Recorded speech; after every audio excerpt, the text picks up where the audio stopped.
ختم نبوت کے نام سے جو عقیدہ و نظریہ اخذ کیا جا چکا ہوا ہے، جس کا مطلب یہ لوگ یہ لیتے ہیں کہ محمد کے بعد نہ تو کوئی رسول ہے اور نہ ہی کوئی نبی، محمد آخری رسول تھا، محمد آخری نبی تھا۔ اس بارے میں ڈاکٹر محمد اقبال، جنہیں علامہ اقبال کے نام سے جانا اور پہچانا جاتا ہے، ان کے کیا عقائد و نظریات تھے، ان کا نظریہ کیا تھا، آج یہ راز آپ پر کھول کر واضح کرتے ہیں۔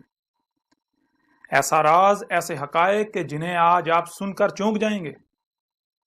بلا شک و شبہ آج یہ بات آپ کے لیے بالکل نئی ہے، لیکن اس کا مطلب قطعاً یہ نہیں ہے کہ اگر کوئی بات پہلی بار سامنے آتی ہے تو وہ جھوٹ ہے، وہ غلط ہے، اور جو نسل در نسل چلا آ رہا ہے وہ سچ ہے۔ نہیں، بالکل نہیں۔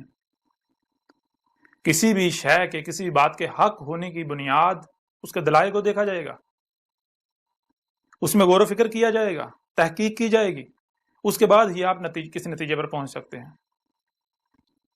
اور آج نہ صرف ہم ڈاکٹر محمد اقبال، جنہیں علامہ اقبال کے نام سے جانا جاتا ہے، ان کے بارے میں یہ انکشاف کریں گے، یہ راز، یہ حقائق کھول کر واضح کریں گے کہ انہوں نے نہ صرف دعویٰ نبوت کیا، بلکہ انہوں نے یہ دعویٰ کیا کہ میں وہی مہدی ہوں جس کا خود کو مسلمان کہلوانے والے انتظار کر رہے ہیں، اور میں وہی آخر الزمانی، یعنی میں وہی مسیح ہوں، وہی عیسیٰ ہوں جس کا خود کو مسلمان کہلوانے والے انتظار کر رہے ہیں۔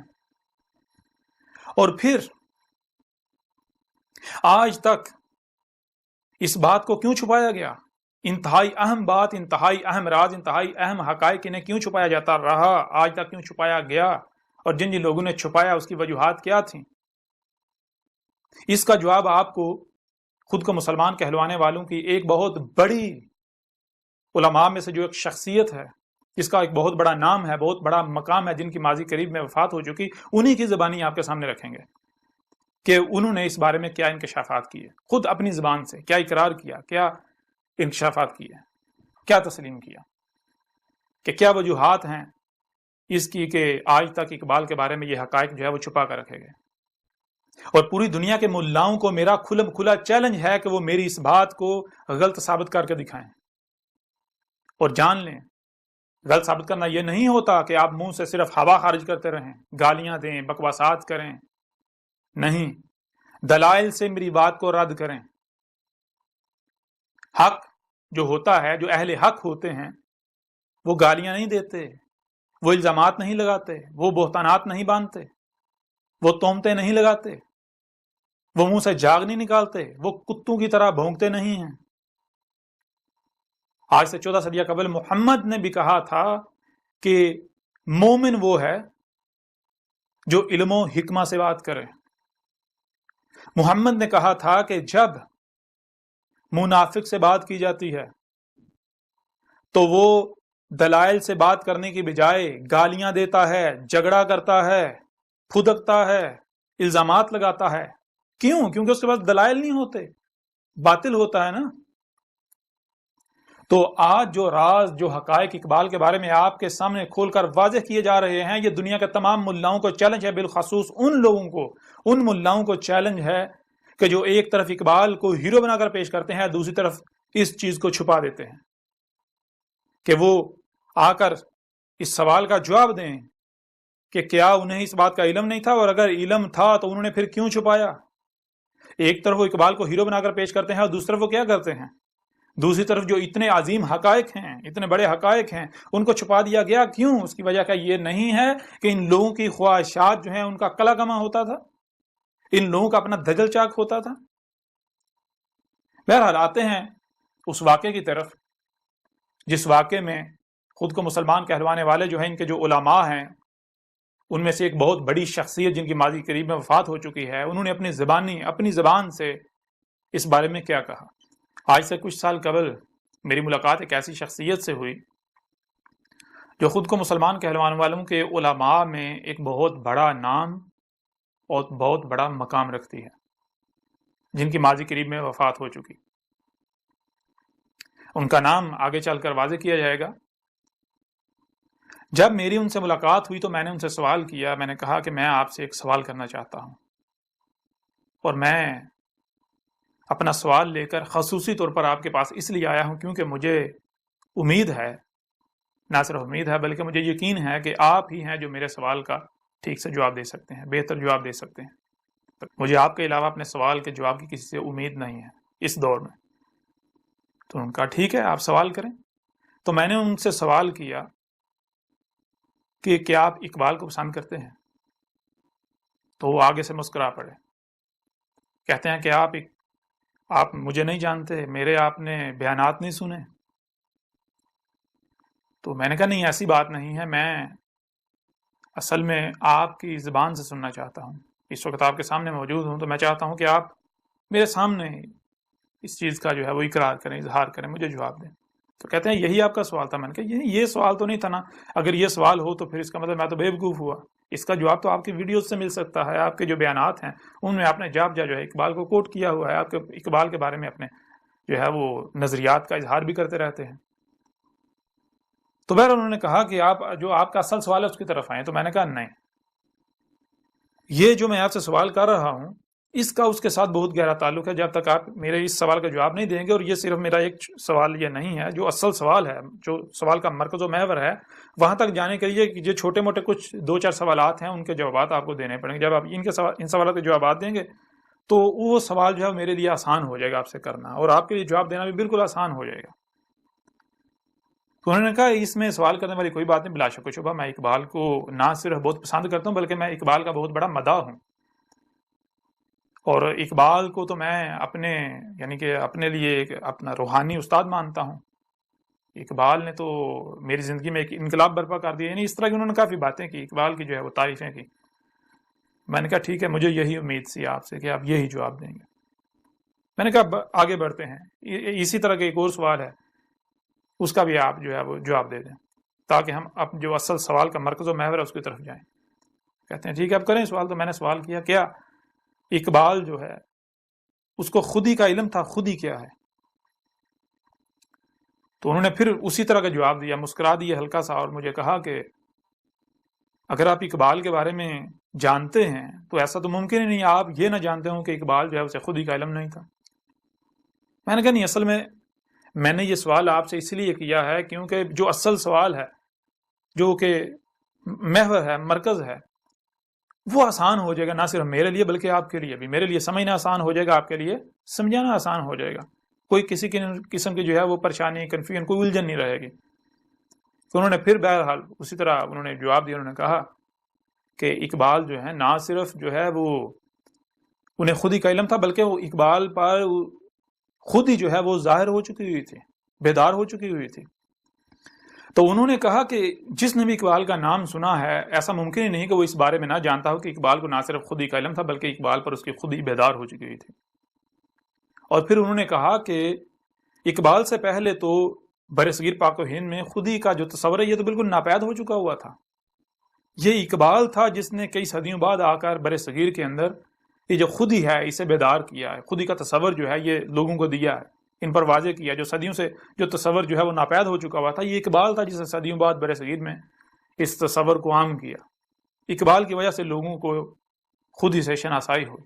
بہرحال انہوں نے کہ اس بارے میں کافی باتیں کی، تو واضح کیا، بالکل کھول کے واضح کیا، بڑی تفصیل کے ساتھ واضح کیا، کچھ مثالیں بیان کی، کچھ انہوں نے دلائل دیے، اقبال کے حوالے سے کچھ واقعات بیان کیے جو کہ عموماً سننے کو نہیں ملتے۔ تو انہوں نے واضح کیا کہ اقبال کو نہ صرف خودی کا علم تھا بلکہ اقبال پر اس کی خودی جو ہے وہ ظاہر ہو چکی ہوئی تھی۔ تو میں نے کہا الحمدللہ میرا جو سوال ہے وہ تو اب بالکل آسان ہو گیا، اب مجھے سمجھنے میں کوئی پریشانی جو ہے وہ پیش آئے گی، مجھے کوئی الجھن ہوگی، نہ ہی آپ جب جواب دیں گے تو آپ کو جواب دینے میں کوئی الجھن، کوئی پریشانی جو ہے وہ پیش آئے گی۔ تو کہتے ہیں اب پھر آپ اپنا سوال پیش کریں۔ تو میں نے کہا سوال یہ ہے کہ میں کچھ لکھ کر لایا ہوں، میں وہ آپ کے سامنے رکھنا چاہتا ہوں۔ تو میں نے اقبال کا ایک شعر جیب سے میں نے جو پیپر جس پر لکھا ہوا تھا وہ نکالا اور میں نے ان کے سامنے رکھ دیا۔ جیسے ہی میں نے وہ کاغذ کا ٹکڑا جس پر اقبال کا ایک شعر لکھا ہوا تھا میں نے ان کے سامنے رکھا تو ان کی جو کیفیت تھی وہ اچانک ایک دم سے ایسی ہو گئی جیسے کہ کسی پر آسمان گر پڑا ہو۔ یعنی کہ آپ کو بھی آپ بھی جانتے ہوں گے کہ زندگی میں کئی بار آپ کے ساتھ ایسا ہوا ہوگا، یا کئی مواقع پر ایسا ہوا ہوگا، یا کم از کم ایک آدھ بار ہوا ہوگا کہ کبھی غیر متوقع طور پر کچھ ایسا واقع ہو جاتا ہے، کوئی ایسا حادثہ ہو جاتا ہے، ایسا واقعہ ہو جاتا ہے جو کہ آپ کے اوسان خطا کر دے. آپ یہ تک بھول جائیں کہ آپ کر کیا رہے تھے. اگر آپ کچھ بول رہے تو آپ یہ تک بھول جائیں کہ آپ کیا بول رہے تھے. اس طرح بالکل حیران، ششدر، پریشان، دنگ رہ جانا، چونک جانا، بالکل جو ہے وہ ایک عجیب سی ایسی کیفیت میں چلے جائیں جیسے کہ آپ موجود ہی نہیں ہیں. تو ان کی اچانک سے یہ حالت ہوگی جیسے کہ ان کے اوپر کوئی یعنی آسمان ٹوٹ پڑا ہے ان پر. اب میں چونکہ سمجھ چکا تھا کہ اس کی وجہ کیا ہے، ان کی اس کیفیت کی وجہ کیا ہے، تو کچھ دیر وہ اسی کیفیت میں رہے، خاموش رہے. تو میں نے انہیں کہا، میں نے کہا ڈاکٹر صاحب آپ مجھے میرے سوال کا جواب نہیں دے رہے. تو پھر انہوں نے جو ہے وہ میری طرف دیکھا، اور جس انداز میں دیکھا، جس طرح دیکھا، وہ بالکل واضح طور پر ایک ایسا انداز تھا جیسے کہ کوئی شرمندہ ہوتا ہے، اپنی شرمندگی کا اس کے چہرے سے اظہار ہو رہا ہوتا ہے، عیاں ہوتی ہے شرمندگی، ندامت. تو مجھے کہتے ہیں کہ اب آپ سے کیا چھپانا. کہتے ہیں آپ سے چھپایا بھی نہیں جا سکتا، کیونکہ جس طریقے سے آپ نے مجھ سے یہ سوال کیا تو میں آپ سے کوئی بات چھپا ہی نہیں سکتا. کہتے ہیں کوئی اور ہوتا تو میں بات کو گما پھرا کے ادھر ادھر لے جاتا، لیکن آپ کے سامنے اس بات کو میں اگر گھماؤں گا، اگر توڑوں مروڑوں گا، کسی بھی قسم کی کوشش کروں گا تو الٹا میں خود پھنس جاؤں گا.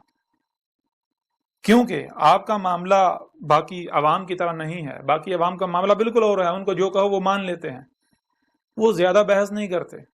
اگر کوئی بحث کرتا بھی ہے تو وہ اس کو ہم عاجز کر دیتے ہیں، اس کے سامنے ایسی یعنی کہ بات کو گول مول کر کے ایسا ادھر سے ادھر کر کے جو ہے گھما پھرا کر بات کریں گے، ادھر سے ادھر لے جائیں گے کہ وہ اس کا دماغ ہی گھوم جائے گا، اسے سمجھ نہیں آئے گی کہ میں نے کرنا کیا ہے. تو آپ کے ساتھ ایسا نہیں کیا جا سکتا، اس لیے میں جو حقیقت ہے وہ آپ کے سامنے جو ہے وہ رکھتا ہوں. تو حقیقت انہوں نے اس کا اقرار کیا. وہ حقیقت کیا تھی وہ بیان کرنے سے پہلے جو شعر میں نے ان کے سامنے رکھا تھا وہ میں آپ کے سامنے رکھتا ہوں، جو اس وقت میرے سامنے موجود ہے. جی، اقبال نے کہا، ہوئی جس کی خودی پہلے نمودار، ہوئی جس کی خودی پہلے نمودار، وہی مہدی وہی آخر الزمانی. یعنی بالکل آسان الفاظ میں اقبال یہ کہہ رہا ہے، اور پھر یہ بھی ذہن میں رکھیں کہ یہ ایسا نہیں ہے کہ اقبال کی زندگی کی ابتدا میں یہ اقبال نے شعر کہا تھا، نہیں، یہ زندگی کے آخری ایام میں، یہ جو زندگی کا اقبال کا آخری وقت تھا، آخری کچھ سال تھے، ان سالوں کی بات ہے. تو اقبال نے جو کہا وہ یہ ہے، ہوئی جس کی خودی پہلے نمودار، یعنی جو شخص، جو بھی جس کی خودی اپنی حقیقت کیا ہے سب سے پہلے نمودار ہو گئی، وہی مہدی ہے، وہ مہدی جس کا خود کو مسلمان کہلوانے والے انتظار کر رہے ہیں. کیونکہ جس کی خودی پہلے نمودار ہو جائے تو پھر وہ اس کی ذمہ داری بن جاتی ہے کہ وہ مہدی بنے، وہ لوگوں کو ہدایت دے. اس میں ہدایت ہوتی ہے، اس کی بات میں، اس کے کردار میں. تو پھر کہا وہی آخر الزمانی. اور آخر الزمانی کون ہے؟ خود کو مسلمان کہلوانے والوں کا بچہ جانتا ہے کہ آخر الزمانی کا مطلب ہے مسیح عیسیٰ، جس کا یہ انتظار کر رہے ہیں، جس عیسیٰ کا انتظار کر رہے ہیں. آخر الزمانی جس نے زمانہ آخر میں، آخر الزمان میں آنا ہے. جو آپ کے علماء ہیں جن کے آپ اندھو کی طرح پیچھے چلتے ہیں، ان سے پوچھیں، ان سے سوال کریں آخر الزمانی کا مطلب کیا ہے، کون ہے آخر الزمانی؟ کیا آخر الزمانی مسیح عیسیٰ نہیں ہے؟ تو یہ دیکھیں یہ کیا ہے. اقبال نے کیا کہا؟ اقبال نے کہا ہوئی جس کی خودی پہلے نمودار، وہی مہدی وہی آخر الزمانی. تو اس کا مطلب کیا ہے؟ کیا اقبال یہ کہہ رہا ہے کہ کوئی اور آئے گا؟ کوئی اور آیا تھا؟ نہیں. اس وجہ سے وہ صاحب جو ہیں، وہ جو بہت بڑی شخصیت تھی، وہ چونک گئے تھے، وہ دہل گئے تھے. کیونکہ ان سے میں نے پہلے جب یہ سوال کا جواب لے لیا تھا کہ مجھے یہ بتائیں کہ کیا اقبال پر اس کی خودی نمودار ہو چکی ہوئی تھی، تو انہوں نے تسلیم کیا اور باقاعدہ دلائل دیے اپنی طرف سے. یعنی کہ مجھے بہت ساری مثالیں دی، بہت سارے واقعات بتا کر اقبال کے بارے میں انہوں نے بتایا کہ اگر یہ واقعہ یہ ہو ہی نہیں سکتا تھا اگر اقبال کے اوپر اس کی خودی نمودار نہ ہوئی ہوتی. یہ اقبال کے اوپر اس کی خودی نمودار ہوئی تھی تب ہی یہ واقعہ ہوا. اور پھر انہوں نے جو کہا کہ اقبال کی جو شاعری ہے وہ شاعری ایسے گویا کہ قرآن ہے، تو انہوں نے کہا یہ ممکن نہیں ہے، یہ اقبال کی شاعری جو خود ہی نمودار ہونے کے بغیر ہو ہی نہیں سکتی، اقبال لکھ ہی نہیں سکتا تھا، یہ سارا اللہ کا کلام ہے، انہوں نے خود کہا۔ تو اس وجہ سے میں نے پھر جب یہ ان کے سامنے رکھا تھا تو وہ دہل گئے تھے، وہ چونک گئے تھے، کیونکہ اقبال نے یہاں یہ دعویٰ کیا ہے کہ اس دور میں، اس زمانے میں چونکہ میری خود ہی سب سے پہلے نمودار ہو چکی ہے، اس لیے اس دور میں ہی وہی مہدی ہوں جس کا تم انتظار کر رہے ہو، میں ہی آخر الزمانے یعنی مسیح عیسیٰ ہوں جس کا تم انتظار کر رہے ہو۔ اس وجہ سے وہ چونک گئے تھے، اور پھر انہوں نے خود اپنی زبان سے اس بات کا اقرار کیا تھا، انہوں نے کہا تھا کہ آپ سے اب اس بات کو نہیں چھپایا جا سکتا، اس میں کوئی شک نہیں کہ اقبال نے دعویٰ نبوت کیا تھا، اقبال نے خود کو مہدی کہا تھا، اقبال نے خود کو آخر الزمانے یعنی مسیح عیسیٰ کہا تھا، وہی جس کا انتظار کیا جا رہا ہے۔ اور پھر آج ایک اور بات آپ کے اوپر واضح کریں کہ اقبال کا یہ صرف ایک مقام پر یہ دعویٰ نہیں ہے، اقبال کا جو لٹریچر ہے اگر آپ اسے اٹھائیں تو آپ کو پتا چلے گا کہ اقبال نے ایک نہیں، دو نہیں، تین نہیں، چار نہیں، بلکہ درجنوں مقامات پر یہ دعویٰ کیا ہے متشابہات کی صورت میں کہ میں اللہ کا نبی ہوں، میں مہدی ہوں، میں عیسیٰ ہوں۔ اور اس بارے میں بھی آپ کے اوپر کھول کر رکھیں گے، لیکن اس سے پہلے آپ کو دعوت دیتے ہیں، اس سے پہلے آپ کو چیلنج کرتے ہیں، آپ کے ملاؤں کو چیلنج کرتے ہیں، اور آپ کے اوپر یہ ذمہ داری ہے کہ جائیں اپنے ملاؤں سے سوال کریں، ان سے پوچھیں کہ آج تک کیا یہ سچ ہے؟ اگر سچ ہے تو تم لوگوں نے آج تک یہ کیوں چھپایا؟ اور اگر یہ سچ ہے تو وہی فتوے جو آج تم میرے اوپر لگا رہے ہو، آج جو فتوے تم اللہ کے رسول عیسیٰ پر لگا رہے ہو، احمد عیسیٰ پر لگا رہے ہو، وہی فتوے لگاؤ اقبال پر، آؤ میدان میں۔ اور اس کے علاوہ آج جنہیں مثال کے طور پر لاہور میں مقبرہ ہے علی حجویری، جنہیں داتا گنج بخش کہا جاتا ہے، ماضی میں چلے جائیں، بہت ساری شخصیات ہیں، ان کے بارے میں بات کی جائے تو ان کے بھی یہ تمام کے تمام دعوے جات موجود ہیں۔ وہ تمام کے تمام ایسی جو شخصیات ہیں وہ نبیین تھے، وہ محمد کے خاتم یعنی محمد کے فلٹر سے نکل کر آنے والے نبیین تھے۔ اور خاتم النبیین کیا ہوتا ہے، خاتم النبیین کیا ہوتا ہے، نبیین کیا ہوتا ہے، یہ تمام تر حقائق آپ اس وقت تک نہیں جان سکیں گے جب تک کہ آپ القرآن جو آپ کے دونوں ہاتھوں کے درمیان ہے اس کی بینات کو اس کتاب میں نہیں پڑھتے، اس سے رجوع نہیں کرتے۔ اگر کوئی کہتا ہے کہ نہیں اس کتاب کے قریب نہیں جانا، تو جان لیں ہر بات کو، ایک ایک بات کو جو آج کیا جا رہا ہے اس کی تاریخ قرآن میں موجود ہے، ہم آپ کو اسی قرآن میں دکھائیں گے جو آپ کے دونوں ہاتھوں کے درمیان ہے۔ بہرحال آپ آتے ہیں واپس اسی واقعے کی طرف کہ اس کے بعد کیا ہوا، انہوں نے پھر اس کے بعد کیا کہا۔ تو میں نے ان سے سوال کیا، میں نے کہا کہ پھر آپ جو ہیں، جب آپ کو اتنے بڑے راز کا علم ہے، اتنے بڑے حقائق کا علم ہے، تو آپ ان کا انکشاف کیوں نہیں کرتے، آپ لوگوں کو کیوں نہیں بتاتے؟ تو آگے سے انتہائی پشیمانی، ندامت اور شرمندگی کسی کیفیت میں انہوں نے مجھے کہا، جواب دیا، کہتے ہیں کہ میں آپ سے امید کرتا ہوں، آپ کافی سمجھدار ہیں کہ آپ باہر کسی سے بات نہیں کریں گے کہ میں نے ایسی باتیں کی ہیں۔ میں نے کہا آپ وہ بالکل بے فکر ہو جائیں، آپ جو حق ہے میرے سامنے وہ بیان کریں، مجھے حق سننا ہے۔ تو انہوں نے کہا کہ دیکھیں میں ان حقائق کو بیان نہیں کر سکتا، میں ان حقائق کو عوام کے سامنے بیان نہیں کر سکتا۔ اس کی وجوہات یہ ہیں کہ سب سے پہلی بات کہ اگر میں ان حقائق کو سامنے لاتا ہوں تو سب سے پہلی چیز یہ ہوگی کہ میں ذلیل و رسوا ہو جاؤں گا۔ انہوں نے کہا کہ یہ جو قادیانی ہیں، جو مرزا غلام قادیانی لعنت اللہ علیہ ہے، میں اس کا بہت بڑا ناقد ہوں، میں اس کے مخالفین جو ہیں ان میں سر فہرست آتا ہوں، قادیانی کا میں بہت بڑا مخالف ہوں، بہت بڑا ناقد ہوں، ان کے ناقدین میں سے ایک بہت بڑا ناقد ہوں۔ اب اگر میں ہی یہ بات کروں گا، یہ انکشاف کروں گا، تو جو قادیانی ہیں ان کے ہاں تو ایک بہت بڑا ہتھیار آ جائے گا، لوگوں کو جو ہے وہ اپنی جماعت میں، اپنے گروہ میں وہ کہیں گے دیکھیں یہ انہوں نے کہا، یہ اتنی بڑی شخصیت مسلمانوں کی، ہمارے دشمن نے اس چیز کا اقرار کیا، اور پھر اقبال اگر یہ ثابت ہو جائے کہ اقبال جو ہے وہ یہ عقیدہ ختم وہ جو اس سے مراد جو لیا جاتا ہے اس کا منکر تھا، اور باقاعدہ اقبال نے دعویٰ نبوت کیا، اقبال نے باقاعدہ مہدی مسیح ہونے کا دعویٰ کیا، تو پھر قادیانیوں کے لیے تو جو ہے وہ عوام کو گمراہ کرنا آسان ہو جائے گا، ہماری ساری عوام ان کی طرف دوڑ پڑے گی، کیونکہ ہم جو ہے وہ وفات مسیح پر قادیانیوں کا مقابلہ نہیں کر سکتے، انہوں نے خود تسلیم کیا۔ تو بہرحال انہوں نے پھر میں نے کہا تو پھر یہ مجھے آپ یہ بتائیں کہ یہ آپ مجرم نہیں بنیں گے؟ تو وہ پھر یعنی کہ وہی کیفیت کہتا نہیں کہ یہ اصل میں اسے مصلحت کا نام دوں گا، اور پھر انہوں نے کہا کہ اس کی ایک اور وجہ بھی ہے، کہتے ہیں ایک اور وجہ ہے جس وجہ سے میں ان حقائق کو اس راز کو منکشف نہیں کر سکتا ہے، ان کو سامنے نہیں لا سکتا، وہ وجہ یہ ہے کہ میرے خلاف میرے اپنے بہت سارے دشمن ہیں، اگر میں ان حقائق کو سامنے لاؤں گا تو میرے خلاف ایک محاذ جو ہے وہ کھل جائے گا جس کا میں سامنا نہیں کر پاؤں گا، جس کا میں مقابلہ نہیں کر پاؤں گا۔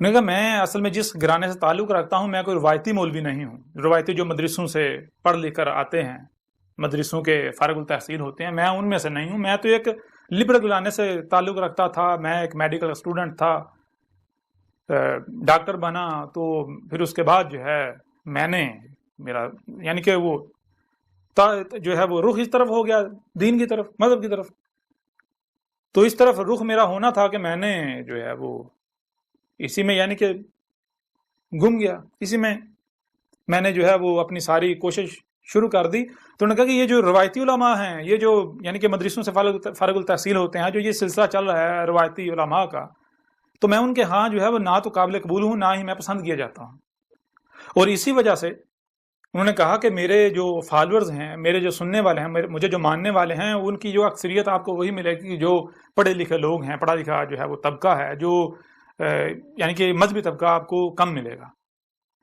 کیونکہ اب اگر میں یہ بات کروں گا تو یہ جتنے بھی روایتی علماء ہیں، جتنے بھی فرقے ہیں، یہ سارے کے سارے یہ پہلے میرے خلاف کوئی موقع ضائع نہیں جانے دیتے، تو ان کو تو بہت بڑا موقع مل جائے گا۔ تو اب اگر میں خود ہی ان کو اتنا بڑا اپنے خلاف جو ہے موقع فراہم کروں تو مجھ سے بڑا بیوقوف کوئی ہوگا، اس لیے کہتے ہیں کہ میں جو ہے وہ مصلحت کو اختیار کیے ہوئے ہوں، مصلحت جو ہے یہی بہتر ہے، ایسے ہی چلتے رہیں۔ تو جب انہوں نے اس طرح کے جوابات دیے، ان باتوں کا اقرار کیا، تو میں اندر سے دلی طور پر ان سے بدظن ہو گیا، مجھے جو ہے وہ ایک میرا دل کھٹا سا پڑ گیا کہ اتنی بڑی شخصیت کیمرے کے سامنے حق پر اتنے بڑے بڑے حق کے ہونے کے دعوے، یعنی کہ حق کے دعوے کرتے ہیں، بڑے بڑے دعوے، بڑے جذبات میں آ کے لیکچرز دیتے ہیں، بیانات کرتے ہیں، اور اتنا بڑا یعنی کہ جو حق کا جو تقاضا ہے وہ یہ پورا ہی نہیں کر رہے، وہ کرنے سے یہ ڈر رہے ہیں، طرح طرح لوگوں کی ملامتوں سے ڈر رہے ہیں، اور طرح طرح کے خوف جو ہیں ان کا یہ شکار ہیں، یہ تو پھر اپنی خواہشات کی تباہ کر رہے ہیں۔ بہرحال میں یعنی کہ ان سے میرا دل تو کھٹا ہوگا، لیکن اس کے باوجود جو ہے میں نے ان سے یعنی سوال کیا، میں نے کہا کہ ایک میں آپ سے اور سوال کرتا ہوں۔ وہ سوال میرا یہ ہے کہ آخر کیا وجہ ہے کہ اتنی بڑی بات، اتنے بڑے یعنی کہ اتنا بڑا راز یہ آج تک چھپا ہوا کیسے ہے؟ آج تک کسی نے نہیں سوچا، یعنی کہ کوئی سامنے نہ لے کر آیا۔ تو انہوں نے پھر اس کی وجوہات جو ہیں وہ بھی بتائیں۔ انہوں نے کہا کہ سب سے پہلی بات تو یہ ہے کہ اقبال کو آج جو ہے وہ خاص کر کے پاکستان میں اقبال کے بارے میں جو خود ہی یعنی کہ یہ ساری چیزیں ہیں یہ عام ہیں، اس سے پہلے اقبال کو اس طرح نہیں جانا جاتا تھا، اس طرح نہیں پہچانا جاتا تھا جیسے آج جانا اور پہچانا جاتا ہے۔ انہوں نے کہا کہ جب تک پاکستان نہیں بنا تھا، پاکستان بننے سے پہلے اقبال جو مشہور تھا برصغیر کے اندر، وہ صرف کچھ اقبال کی نظمیں تھیں، ان نظموں کی وجہ سے، اس شاعری کی وجہ سے اقبال جو ہے وہ مشہور تھا، لوگ اقبال کو پہچانتے تھے، جانتے تھے۔ انہوں نے کہا اس میں سر فہرست انہوں نے کہا کہ جو ہندوستان ہے، انڈیا، اس کا قومی ترانہ اقبال کا لکھا ہوا ہے۔ انہوں نے کہا کہ ہندو جو ہیں، اقبال ان کے دل کا تارا ہے، کیونکہ اقبال جو ہندوستان کا جو ملی نغمہ ہے، قومی ترانہ ہے، وہ اقبال کا لکھا ہوا ہے۔ انہوں نے کہا اس وجہ سے اقبال جو ہے وہ معروف تھا۔ تو یہ پہلو لوگوں کے سامنے تھا، اقبال کا وہ پہلو جو ہے وہ چھپا ہوا تھا۔ انہوں نے کہا کہ اس کے چھپے ہونے کی کچھ وجوہات تھیں، ان وجوہات میں ایک جو سب سے بڑی وجہ تھی وہ تھی جو روایتی علماء ہیں ان کا اقبال کے خلاف پراپیگنڈا کرنا۔ انہوں نے کہا کہ آج اس دور میں تو آپ کو ایسے بہت سارے لوگ ملیں گے کہ جو داڑھی منڈے ہیں اور وہ دین کا نام لیتے ہیں، وہ دین کا مبلغ بنے ہوئے ہیں، جیسے انہوں نے یعنی کہ وہ جاوید احمد گامدی ان کا نام لیا۔ انہوں نے کہا کہ آپ جاوید احمد گامدی آپ کے سامنے ہے، اس کے علاوہ انہوں نے اور کچھ شخصیات ہیں، میں ان کا نام نہیں لینا چاہتا، انہوں نے ان کا بھی نام لیا، انہوں نے کہا کہ یہ شخصیات دیکھیں ان کی داڑھی نہیں ہے، ان کی مونچھیں نہیں ہیں، یہاں تک کہ کلین شیو ہیں، اس کے باوجود جو ہے یہ مفکر اسلام اور اسلامی اسکالر کے نام پر جانے جاتے ہیں، اور لوگ انہیں پسند کرتے ہیں، لوگ انہیں سنتے ہیں، کہتے ہیں آج جو آج ہے یہ تب نہیں تھا۔ انہوں نے کہا جب اقبال ہوا تھا اس وقت یہ جو مذہب ہے یہ ایک خاص مکتبہ فکر جو ہے اس کے گھر کی لونڈی تھا۔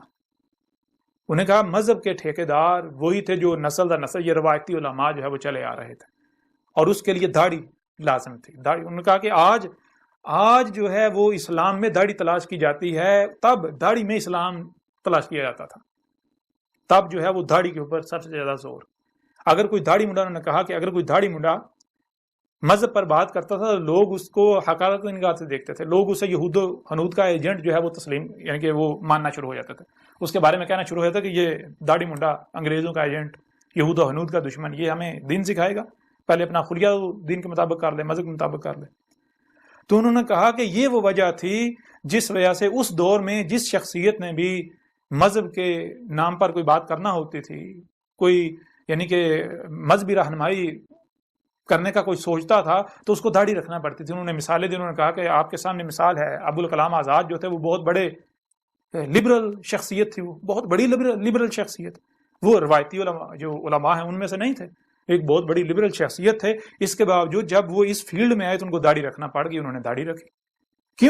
کیونکہ ان کو پتا تھا اگر میں بغیر داڑھی کے تبلیغ کروں گا تو مجھے کوئی بھی قبول نہیں کرے گا، اس وقت کلچر ہی یہی تھا، نظامی سسٹم ہی یہی تھا۔ انہوں نے کہا پھر اس کے علاوہ انہوں نے کہا سر سید احمد خان، انہوں نے کہا کہ اس کے بارے میں کون نہیں جانتا کہ وہ اس دور کا سب سے بڑا لبرل ملحد تک قرار دیا۔ انہوں نے کہا کہ وہ جب اس نے اسلام کے اوپر بات کرنا شروع کی، اس سے پہلے وہ داڑھی منڈا تھا، اور جب اس نے جو ہے وہ قرآن کے اوپر بات کرنا، مذہب کے اوپر بات کرنا شروع کی، دین کے اوپر بات کرنا شروع کی، تو سر سید نے بڑی بڑی داڑھی رکھ لی۔ تو انہوں نے کہا کہ اقبال نے ایسا نہیں کیا، اگر اقبال داڑھی رکھ لیتا تو شاید اس وقت اقبال جو ہے وہ فوری طور پر یہ جو حقائق ہیں یہ سامنے آ جاتا ہے کہ اقبال نے یہ دعویٰ کر دیا، اقبال نے یہ دعویٰ کر دیا۔ چونکہ اقبال کی وہ داڑھی نہیں تھی تو لوگ جو ہے اقبال کا جو مذہب کے بارے میں جو لٹریچر ہوتا تھا، جو تھوڑا گہرائی والا کہیں، جو سنجیدہ تھا، لوگ اس کی طرف جاتے ہی نہیں تھے، لوگ اقبال کو نہ سنجیدہ لیتے تھے، نہ اقبال کو پڑھتے تھے اس وقت، سوائے چاند لوگوں کے۔ چھوٹا سا مکتبہ فکر تھا جو اقبال کو اسٹڈی کرتا تھا، لیکن وہ بھی اسٹڈی اس حد تک نہیں تھی کہ جیسے اگر آج مثال کے طور پر کی جائے۔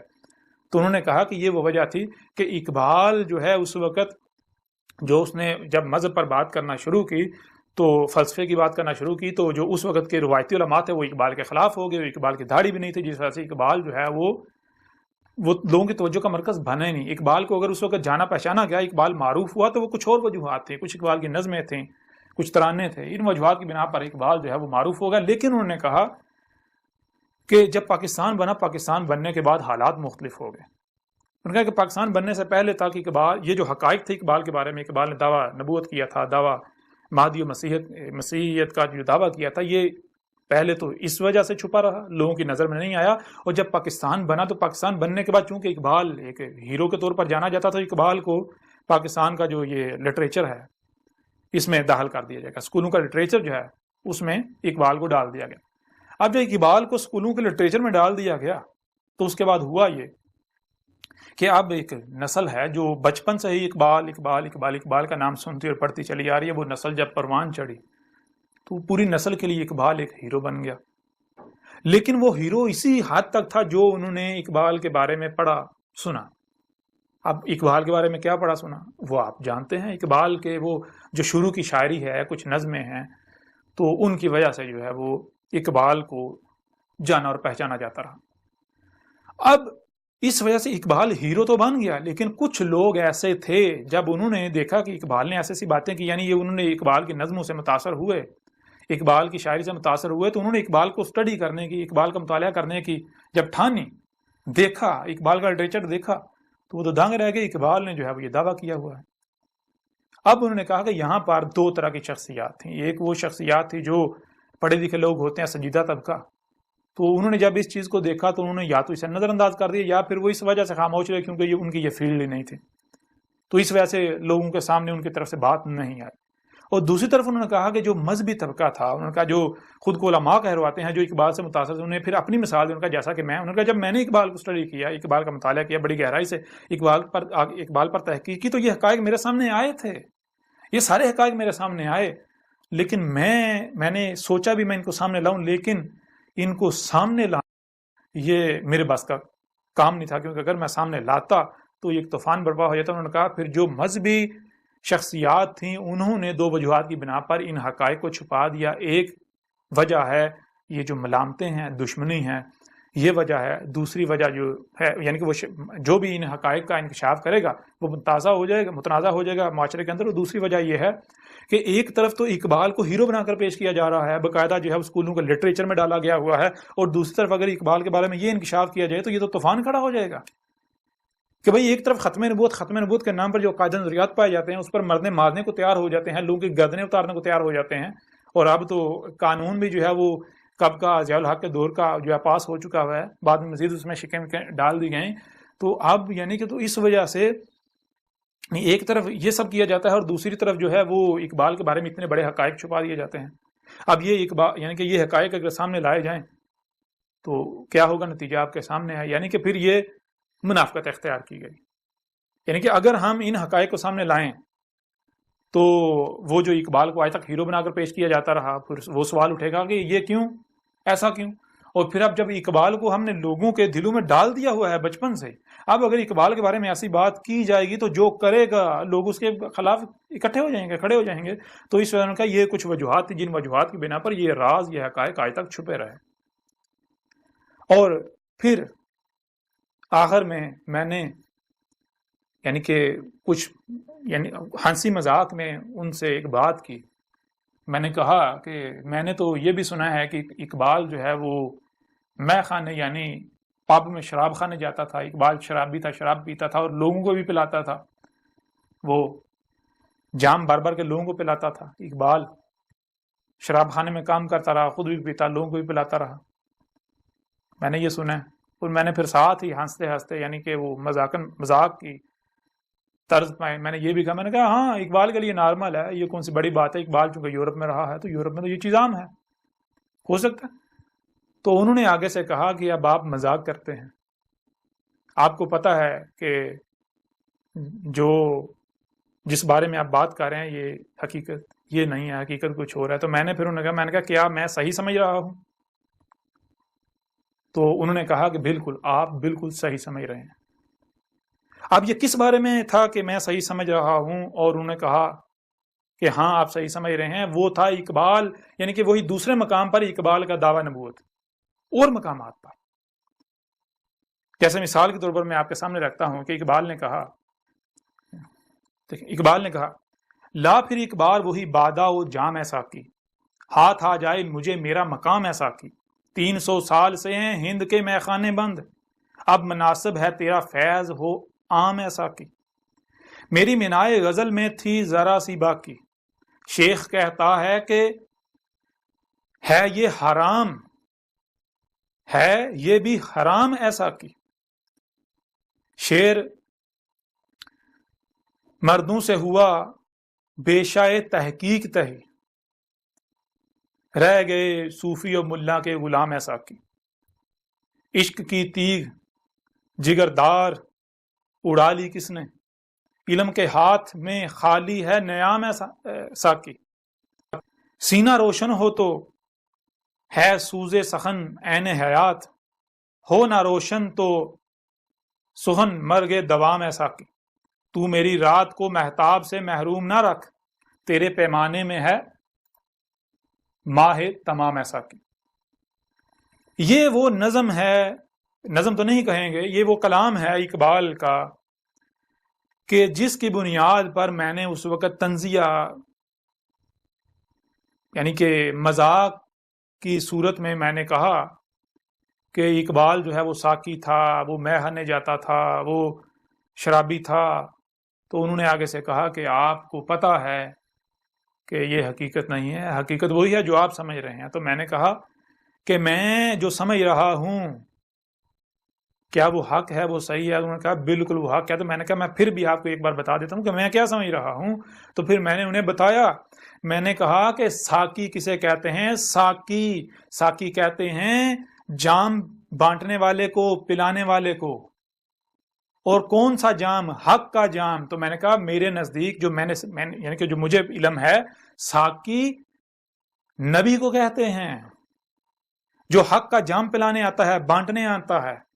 اور پھر میں نے کہا میرے نزدیک میں جو ہے، میں حق ہے۔ اقبال نے جو حق ہے، جو حق کے طلبگار ہوتے ہیں، تڑپتے ہیں حق کے لیے، تڑپ رہے ہوتے ہیں، وہ میں ہے حق۔ اور پھر میں نے کہا جو میں خانہ ہے وہ پب شراب خانہ نہیں، میں چونکہ حق، اور میں خانہ کہتے ہیں نبوت کو، مقام نبوت، مقام نبوت اسی کے اندر آگے اقبال نے اس کا ذکر بھی کیا ہے۔ اور پھر میں نے کہا کہ جو اقبال نے کہا 300 سال سے ہیں بند ہند کے میخانے بند، 300 سال سے ہیں ہند کے میخانے بند، یہ جو اقبال نے کہا یہ میخانے کون سے ہیں؟ یہی کہ یہ جو نبیوں کے آنے کا سلسلہ ہے یہ 300 سال سے رکا ہوا ہے۔ 300 سال سے کوئی ساقی آئے نہیں، کوئی نبی آئے نہیں برصغیر ہند کے اندر۔ اس وجہ سے گمراہی جو ہے وہ بڑھتی بڑھتی بڑھتی اس قدر عام ہو گئی کہ لوگ جو ہیں وہ بالکل خرافات میں، وہ اقبال کے اور بہت سارے ایسے اشعار آپ کے سامنے آئیں گے جو اقبال نے کہا کہ حقیقت خرافات میں کھو گئی، یہ امت روایات میں کھو گئی، اس طرح کے اور بہت ساری۔ اور پھر اسی متعلق جو ہے اور بھی کچھ اقبال کے شعر ہیں، ان کے اوپر بھی بات کریں گے اور کچھ آئندہ اگلی نشست میں بات کریں گے۔ لیکن جب میں نے ان کے سامنے یہ بات رکھی، وہ جو شخصیت تھی، بہت بڑی شخصیت، آج بھی بہت بڑا نام ہے ان کی وفات کے بعد بھی، تو تب انہوں نے یہ اقرار کیا، انہوں نے کہا کہ آپ نے بالکل ٹھیک سمجھا ہے۔ تو میں نے پھر وہی بات دہرائی، میں نے کہا ڈاکٹر صاحب تو پھر آپ یہ حقائق سامنے کیوں نہیں لاتے؟ اگر آج آپ ان حقائق کو آپ مسلط کا نام دے کے چھپاتے ہیں تو آپ جانتے ہیں کہ کل کو اس کا انجام کیا نکل سکتا ہے۔ آپ جانتے ہیں کہ کل کو اگر اللہ کا بھیجا ہوا واقعتاً آ جاتا ہے اسی دور میں تو پھر آپ بھی مجرم ثابت ہوں گے، کیونکہ آپ تو ایک باقاعدہ ایک فرقہ کھڑا کر کے جا رہے ہیں جو کہ جب اللہ کا رسول آئے گا، اللہ کا رسول وہ جو عیسیٰ ہے وہ جب آئے گا، جس نے آنا ہے، جس کا انتظار کیا جا رہا ہے، تو آپ کے تمام فالوور جو ہیں وہ اس کے ساتھ دشمنی کریں گے۔ نہ تو اس وقت مجھے اس بات کا علم تھا اور نہ ہی انہیں علم تھا کہ بات کرنے والا کون ہے۔ بہرحال آج وہ حقائق واضح ہوئے کہ یہ جو ہوا تھا یہ کیوں ہوا تھا۔ اور بہرحال اس کے علاوہ بھی کچھ اور اشعار ہیں، ان میں سے چاند ایک آپ کے سامنے رکھتے ہیں، لیکن اس سے پہلے آپ کے اوپر یہ واضح کر رہے ہیں کہ وہ شخصیت کون تھی۔ وہ شخصیت تھی تنظیم اسلامی کے بانی ڈاکٹر اسرار احمد۔ ڈاکٹر اسرار احمد کے ساتھ ہونے والی گفتگو جو ہے، جو یہ واقعہ ہے، یہ آپ کے سامنے رکھا۔ اب دنیا کی کوئی طاقت ان حقائق کو جٹلا کر دکھائے۔ اب آپ کی ذمہ داری ہے کہ اگر آپ کو اپنے ملاؤں پر اتنا ناز ہے، فخر ہے کہ آپ کے ملا حق ہیں جن کے پیچھے آپ آنکھیں بند کر کے چل رہے ہیں، تو ان کے سامنے یہ سوال لے کر جائیں، ان سے پوچھیں کیا اقبال نے یہ دعویٰ نہیں کیا تھا؟ سوال کریں ان سے، اب پتہ چلتا ہے آپ کے حق ہونے کا۔ اور اگر آپ بغیر تحقیق کے، بغیر غور و فکر کیے، بغیر بات مکمل سنے فتوے لگاتے ہیں، گالیاں دیتے ہیں، طرح طرح کے الزامات لگاتے ہیں، بہتانات باندھتے ہیں، ملامتیں کرتے ہیں، تو پھر جان لیں دو وجوہات ہیں اس کی۔ پہلی وجہ کہ آپ کو آپ کے ملاؤں پر اعتماد نہیں ہے۔ کیوں؟ کہ یہ ٹھیکیداری تو آپ نے ان کو دی ہوئی ہے نا، تو جو دین کے ٹھیکیدار آپ نے بنائے ہوئے ہیں ان کو سامنے لائیں، ان سے سوال کریں، انہیں کہیں کہ ہم تو حق کے طلبگار ہیں، ہم نے آخرت میں جہنم میں نہیں جانا، نسل در نسل کیا چلتا رہا ہے، ہمیں اس سے کوئی سروکار نہیں، ہمیں جو اللہ کے رسول ہیں ان کی سنت پر چلنا ہے، جو انہوں نے کیا۔ ہمیں آج اس وقت دنیا میں لایا گیا تو ہمیں یہ جاننا ہے اس وقت ہمیں دنیا میں کیوں لایا گیا۔ کیا ابراہیم نے یہ کیا تھا؟ بار بار تمہیں قرآن میں بھی کہا گیا ابراہیم کی ملت پر قائم ہو جاؤ، ہر طرف سے کٹ کے ابراہیم کی ملت پر قائم ہو جاؤ، تو کیا ابراہیم نے یہ کیا تھا؟ یا پھر ابراہیم نے یہ کہا تھا کہ یہ بھی کہہ رہا ہے میں حق پر ہوں، وہ بھی کہہ رہا ہے میں حق پر ہوں، ہر ایک کہہ رہا ہے میں حق پر ہوں، لیکن ہر کوئی آپس میں اختلاف کر رہا ہے؟ ایسا کیسے ہو سکتا ہے کہ سارے حق پر ہیں؟ ہاں، کس بنیاد پر ہر کوئی کہہ رہا ہے میں حق پر ہوں؟ ہر کوئی اسی کو حق کہہ رہا ہے جس پر اس نے اپنے باپ اجداد کو پایا، جو اس نے نسل در نسل اس تک چلتا آیا۔ تو ابراہیم نے کیا کیا؟ ابراہیم نے یہ نہیں کیا کہ جو نسل در نسل چلا رہا ہے اسی پر ڈٹ گیا، نہیں یہی آ کر، نہیں، ابراہیم نے تحقیق کی، ہر فرقے کو چھان مارا، جب غور و فکر کیا، تحقیق کی، تو پتہ چلا یہ سارے کے ساری باطل ہیں، یہ تو اندھو کی طرح اپنے باپ اجداد کے پیچھے چال رہے ہیں۔ ابراہیم نے کہا میں کفر نہیں کروں گا، میں سنتا اور دیکھتا ہوں، اللہ نے مجھے اسے سمجھنے کی صلاحیت بھی دی، اور پھر جو ان کانوں سے، ان آنکھوں سے سنائی اور دکھائی نہیں دیتا اسے سننے دیکھنے کے لیے، یعنی جو کہ غائب ہے، اللہ نے میرے سینے میں دل رکھا۔ دل وہ سنتا ہے، وہ دیکھتا ہے جو کان نہیں سنتے، جو آنکھیں نہیں دیکھ سکتی، آنکھوں سے، کانوں سے سنا نہیں جا سکتا، آنکھوں سے دیکھا نہیں جا سکتا۔ تو ابراہیم نے کیا کیا؟ ابراہیم نے غور و فکر کیا، تحقیق کی، اور ابراہیم نے جانا کہ آج اس وقت میں دنیا میں بھیجا گیا ہوں تو آخر کیوں؟ جب ابراہیم کے اوپر حق واضح ہوا تو ابراہیم نے کیا کیا؟ پھر ابراہیم نے حق کا اعلان کیا۔ جب ابراہیم نے حق کا اعلان کیا تو پھر ابراہیم کے خلاف بھی بالکل وہی ہوا جو آج آپ لوگ میرے خلاف کر رہے ہو، بالکل وہی، یہی آگ ابراہیم کے خلاف جلائی گئی تھی، جو آگ آج آپ ابراہیم کے، جو آج آپ جو ہے وہ میرے خلاف جلا رہے ہیں، آج آپ کر رہے ہیں، یہی آگ ابراہیم کے خلاف۔ وہ ابراہیم کیا ہے؟ اللہ نے کیا کہا قرآن میں؟ ابیکم ابراہیم، تمہارا ابا ابراہیم ہے۔ اگر آپ ابراہیم کو ابا بنائیں اور وہی آپ کے ساتھ نہ ہو جو ابراہیم کے ساتھ ہوا، یہ کیسے ممکن ہے؟ تو آپ خود غور کریں کہ کون ابراہیم کو ابا بنا رہا ہے؟ میں ابراہیم کو ابا بنا رہا ہوں یا آپ لوگ؟ کون کہاں کھڑا ہے؟ میں اس مقام پر کھڑا ہوں جہاں ابراہیم کھڑا تھا، اور آپ اس مقام پر کھڑے ہیں جہاں ابراہیم کے دشمن کھڑے تھے، وہ جو نسل در نسل اسی پر چلتے آ رہے تھے، جس پر انہوں نے اپنے باپ اجداد کو پایا۔ غور و فکر نہیں کرنا، جو سنا اسی کے اوپر چل پڑے، جو دیکھا اسی کے اوپر چل پڑے، سمجھنا نہیں۔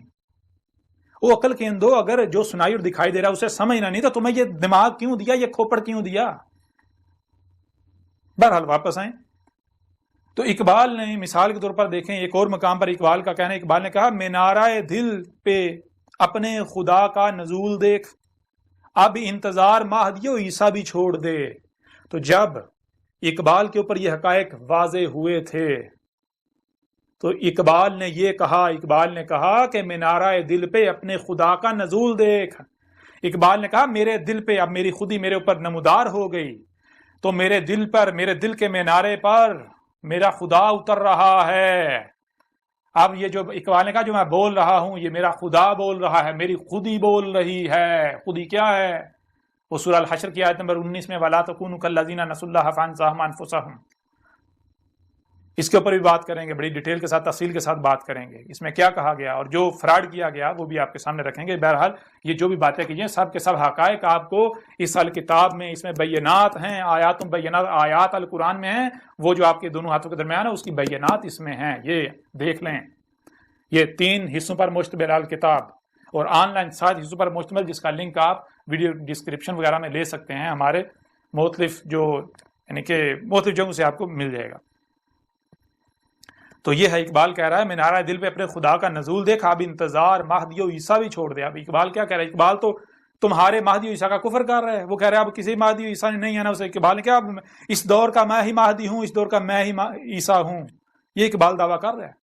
اب آئیں میدان میں، یہ صرف چند ایک حوالوں سے آپ کے سامنے رکھا ہے، اس کے علاوہ درجنوں مقامات پر اقبال نے دعویٰ کیا ہے، درجنوں مقامات پر۔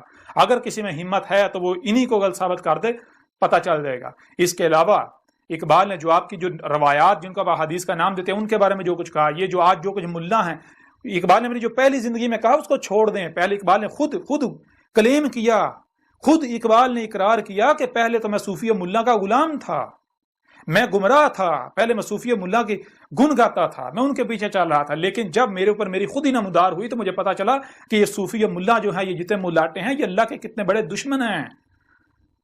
یہ وہ وجہ تھی جس وقت اقبال کے اوپر بھی فتوے لگائے گئے، اقبال کے ساتھ دشمنی کی گئی، کیونکہ ان ملاؤں نے اسی وقت بانپ لیا تھا اگر اقبال جو اس کو رستہ دیا گیا تو یہ ہماری جڑیں کاٹ دے گا۔ یہ وجہ تھی جس وقت اسی وقت انہوں نے اقبال کو جو ہے پنپنے نہیں دیا تھا۔ بہرحال اقبال کے بارے میں کیا کہتا ہوں، میرا کیا کہنا ہے، آپ کو اس وقت تک سمجھ نہیں آئے گی جب تک کہ آپ اسے نہیں پڑھتے۔ اس کو جب آپ پڑھیں گے تو اس میں وہ حقائق ہیں کل کائنات کے بارے میں، آپ کے اپنے جسم کے بارے میں، آپ کیسے وجود میں آئے، آیا کہ ارتقا سے آئے، ارتقا ہوا تو کیسے ہوا، کس طرح ہوا، آیا کہ آپ جو ہے وہ جو آدم و حوا والے قصے کہانیاں ہیں، ہر سب کے سب حقائق آپ کی، یعنی کہ وہ حقائق ہیں کائنات کے کہ دنیا کی کوئی طاقت، بڑے سے بڑے سائنسداں جو ہیں وہ بھی غلط ثابت نہیں کر سکتے، وہ بھی سرنڈر کر جائیں گے کہ جہاں سائنس نہیں پہنچی وہ مجبور ہو جائیں گے سوچنے میں، جہاں سائنس نہیں پہنچی وہاں کے بارے میں لکھنا، اس میں لکھنا یہ کیسے ممکن ہے ایک ہی صورت میں کہ جس کا وجود ہے وہی لکھ سکتا ہے۔ اور اس وقت آپ کے ساتھ کون کلام کر رہا ہے؟ اس کے ساتھ وہی کلام کر رہا ہے، اللہ کلام کر رہا ہے اس کے ساتھ، اس وقت آپ کے ساتھ۔ اگر آپ دشمنی کرتے ہو اللہ کے ساتھ تو جان لو اللہ کو تم لوگ عاجز نہیں کر سکو گے۔ اور بھی مثال کے طور پر جب میں نے کہا کہ آدھے سے زیادہ قرآن میری تاریخ ہے، قرآن میں میرا ایک جگہ پر نہیں سینکڑوں مقامات پر میرا ذکر ہے۔ آپ لوگ تو یہ کہہ رہے ہو نا، یعنی کہ ایک پر بھی نہیں، ایک چھوڑو سینکڑوں مقامات پر اس کو پڑھو، اس کو ختم نبوت ہو، جو ختم نبوت کے نام پر آپ نے جو کچھ گڑ رکھا ہے اس کے حقائق کیا ہیں، وہ دجل اس میں چاک کر دیا گیا، ایک پہلو سے نہیں درجنوں پہلوں سے، اور دنیا کی کوئی طاقت رد نہیں کر سکتی۔ اور جن روایات کا تم لوگ سہارا لے رہے ہو، جن روایات کا سہارا لے کر تم لوگوں نے یہ اکادن روایات اخذ کیے ہوئے ہیں، گڑے ہوئے ہیں، ان کو بھی اس کے اندر وہ روایات بھی موجود ہیں، ان کی حقیقت بھی چاک کی گئی ہے، بالکل واضح کیا گیا ہے کہ ان روایات کی بنیاد پر جو تم لوگوں نے دجل جو ہے وہ پھیلایا ہوا تھا اس کی وہ بھی چاک کر کے رکھ دیا گیا۔ بہرحال اب آپ پر ہے کہ آپ اندھوں کی طرح اپنے ملاؤں کے پیچھے چلنا چاہتے ہیں یا پھر آپ حق کے طلبگار ہیں۔ اگر آج آپ حق سے کفر کرتے ہیں تو پھر جان لیں کہ یہ مقابلہ کس کے ساتھ ہے، آپ کا انجام بالکل وہی ہونے والا ہے جو قوم نو کا ہوا، وہی جو قوم عاد کا ہوا، وہی جو قوم سمود کا ہوا، وہی جو قوم شعیب کا ہوا، وہی جو قوم لوط کا ہوا، وہی جو آل فرعون کا ہوا۔ اگر کوئی میرے ساتھ دشمنی کرتا ہے، اگر کوئی میرے ساتھ دشمنی کرتا ہے اور جو میری دعوت کو دل سے تسلیم کر رہے ہیں ان کے ساتھ دشمنی کرتا ہے تو وہ جان لے وہ نہیں بچے گا، نہ دنیا میں بچے گا نہ آخرت میں بچے گا۔ آخرت میں جب اس کے سامنے اس کا حساب لینے والا آئے گا تو پھر اس کی آنکھیں پھٹی کی پھٹی رہ جائیں گی، اس کے سامنے کون آتا ہے سب سمجھ آ جائے گی۔ میرے خلاف پراپگنڈا کرنے والوں، میرے خلاف محاذ کھولنے والوں، ہوش کے ناہن لو، میں کوئی بکواس نہیں کر رہا، میں کوئی ہوا میں باتیں نہیں کر رہا، میں کوئی ہوا میں باتیں نہیں کر رہا، میں دلائل کے ساتھ ایک ایک بات کر رہا ہوں۔ اگر ہمت ہے، اگر حق پر ہو تو دلائل کے ساتھ بات کرو۔ اگر تم کہتے ہو کہ ہم اللہ کو مانتے ہیں، اللہ کی مانتے ہیں، تو پھر اسی قرآن میں اللہ نے کیا کہا؟ اللہ کہہ رہا ہے کہ جہاں سے بھی کوئی آواز بلند ہوتی ہے، حق ہو باطل ہو جو بھی ہو، جہاں سے بھی کوئی آواز بلند ہو اس کو سنو۔ جو کچھ بھی تمہیں سنائی دے رہا ہے، جو بھی آواز اپنا وجود رکھتی ہے اسے سنو۔ تمہیں کان کیوں دیے؟ اسی لیے دیے ہیں تاکہ تم سن سکو، سنو۔ اور صرف سننا ہی نہیں، پھر جو دکھایا جا رہا ہے وہ دیکھو، صرف دیکھنا نہیں بلکہ جو سنتے اور دیکھتے ہو اسے سمجھنے کی صلاحیت دی تمہیں، اسے سمجھو۔ تو جو ان صلاحیتوں کا استعمال نہیں کرتے، جو صرف سنتے ہیں اور وہی کرتے ہیں جو سنا، جو دیکھتے ہیں وہی کرتے ہیں جو دیکھا، وہ کیا ہے؟ جو عقل کا استعمال نہیں کرتے، جو غور و فکر نہیں کرتے، جو سنا اور دیکھا اس کی تحقیق نہیں کرتے، اندھوں کی طرح اپنے باوجود کے پیچھے چلتے ہیں۔ تو ان کے بارے میں اس پورے قرآن میں جگہ جگہ کیا کہا؟ ایک مقام پر کہا کہ وہ اندھے ہیں، دوسرے مقام پر کہا کہ وہ پالتو جانور ہیں، وہ جانور جن کے گلوں میں پٹے ڈالے ہوئے ہیں، جن کے پٹے دوسروں کے ہاتھ میں ہیں، جس کے ہاتھ میں پٹا ہے اسی کے پیچھے جاتے ہیں، ادھر ادھر اپنے گردن نہیں کر سکتے، اپنا رخ ادھر ادھر نہیں کر سکتے۔ اگر ادھر ادھر رخ کریں گے تو جس کے ہاتھ میں رسی ہے ان کی وہ پٹے گا ان کو۔ اور مقام پر کہا کہ وہ کیا ہیں؟ وہ خنزیر ہیں۔ ایک اور مقام پر کہا کہ وہ قرادہ ہیں۔ قرادہ کا مطلب کیا ہے؟ قرادہ کا مطلب ہے کرا اور رد، گول والی تے اس کا اظہار کریے، جو کرا کیا اس کو رد کر دینا۔ کرا کہتے ہیں جو بھی آپ نے سنا دیکھا، جو بھی آپ نے سنا جو دیکھا، جو یعنی کہ جو پڑھا کیسے جاتا ہے؟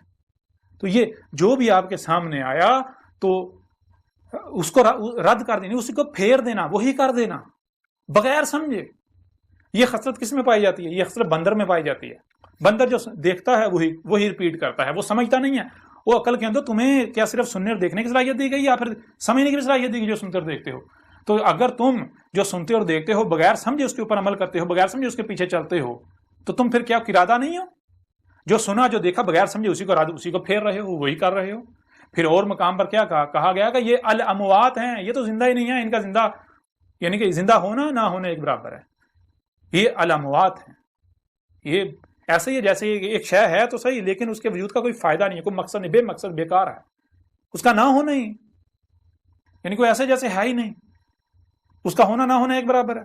پھر ایک اور مقام پر کہا کہ یہ القبور میں ہے، قبروں میں ہے. یہ میٹیریل باڈی جیسے اس سے پہلے چوپایوں کی صورت میں یا اور مخلوقات کی صورت میں ابھی بھی وہی یہ مادہ جو ہے یہ 4 پاؤں کی صورت میں حالت قبر میں ابھی بھی ہے، قبور میں ہے.